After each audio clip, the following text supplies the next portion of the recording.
Okay, so today we are going to cook chopsuey. First off, let's prepare the ingredients. Onions, flat surface on the chopping board. Okay, slice.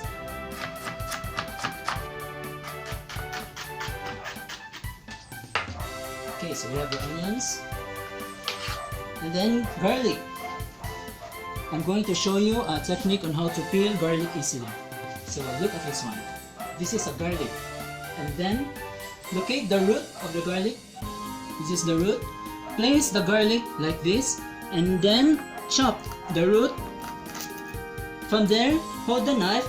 Then with your left hand, peel the skin like this. Okay, so it's very easy. From there, smash the garlic. This. Then remove the skin of the garlic.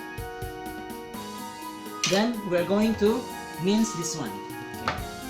Slice. Left hand over the tip of the knife and then chop. Okay. Then place the garlic together with the onions. Next, this is bell pepper. We're going to make this a little bit smaller, julienne cut.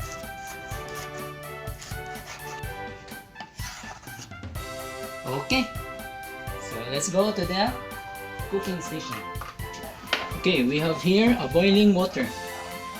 We are going to blanch the vegetables. So the purpose is to preserve the nutrients and to make the vegetables crunchy.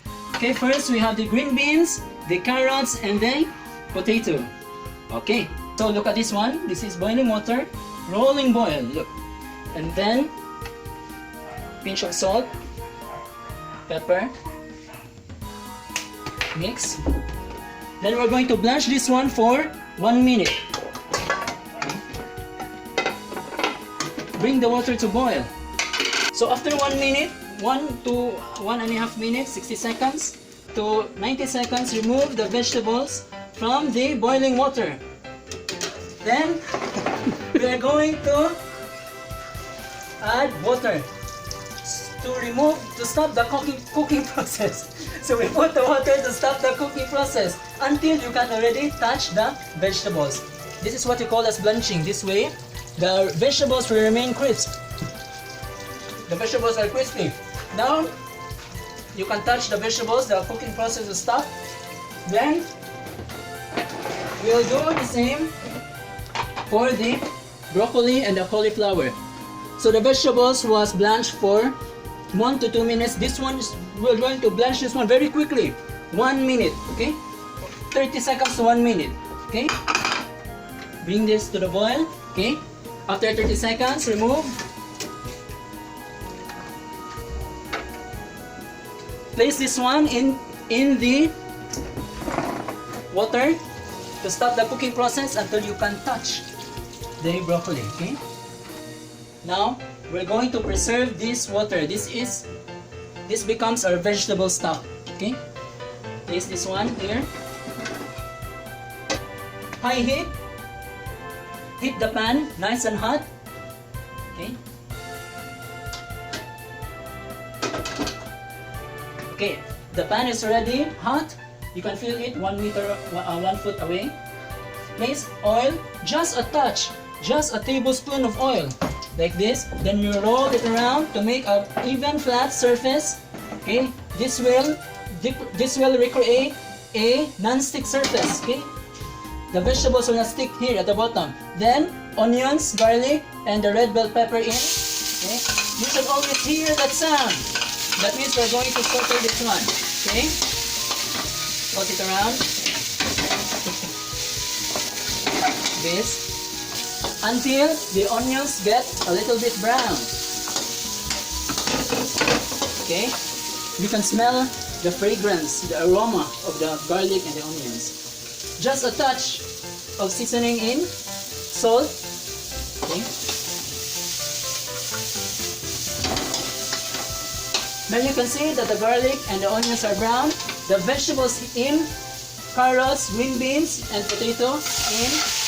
Okay? Season the vegetables. Salt, pepper, okay, toss it around. high heat. Okay. Brown sugar. Brown sugar.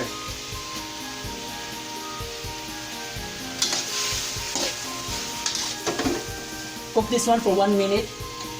And after that, we're going to flambe this one with Emperador 36%. Heat on high, fill the pan, flambe. Okay? This will remove the alcohol so that what is left is the amazing flavor of the brandy. Okay? This will create a very deep and nice flavor of your chopsuey. Okay?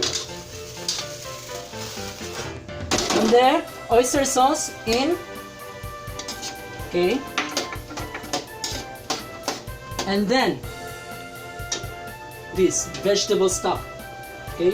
The one you used earlier, vegetable stock. Just pour a little bit. Then bring this one to boil. There's a little left brandy here, just look at me. You get a nice flavor. Bring this to the boil. The flavor from the vegetables that we blanched earlier will be mixed together with the vegetables. Okay? From here, check taste for the seasoning. We're going to make the seasoning on point at this portion. Okay, so the camera girl will again taste if the seasoning is right. Basta. Ah.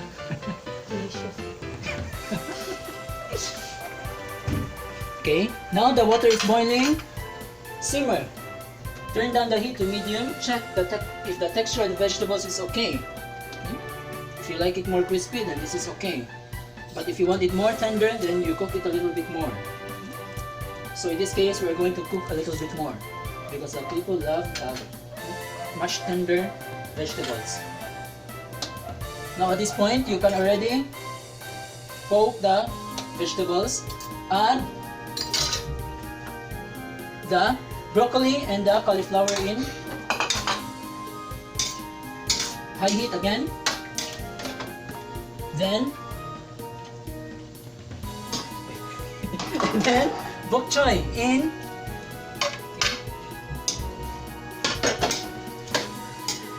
Now mix it a little bit until the bok choy gets wilted. Okay? So you mix it a little bit. There. So cooking chopsuey is very easy, very straightforward. Now, check the seasoning once more. If the seasoning is right. Okay?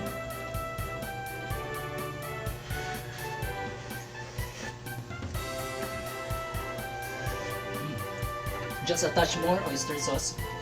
Just a touch. Then, a bit more salt. Okay?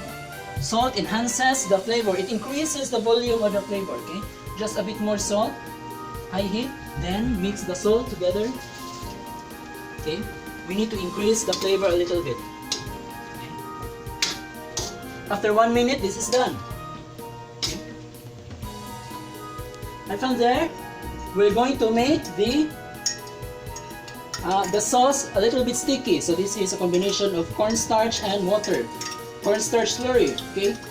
So just add a bit more. Just add first small add tablespoons, and then mix until you get the desired consistency of the sauce. Then look at the sauce. It's now a little bit sticky. Final taste. Always taste as you go. It's okay. And it's finished. Turn off the heat, then serve. Vegetables first. At the center of the pan. Look at that. Okay.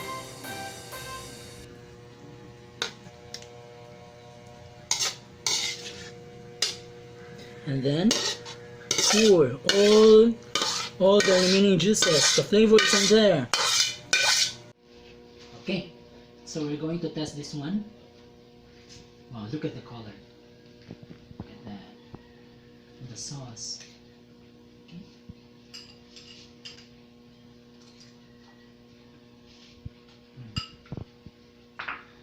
When you taste this one, close your eyes.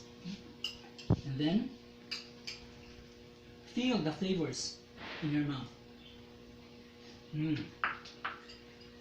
You can you can feel the flavors dancing inside your mouth. Okay? This is amazing. If you like my video, please don't forget to click the subscribe button below the video. Thank you for watching and see you next time. Bye bye.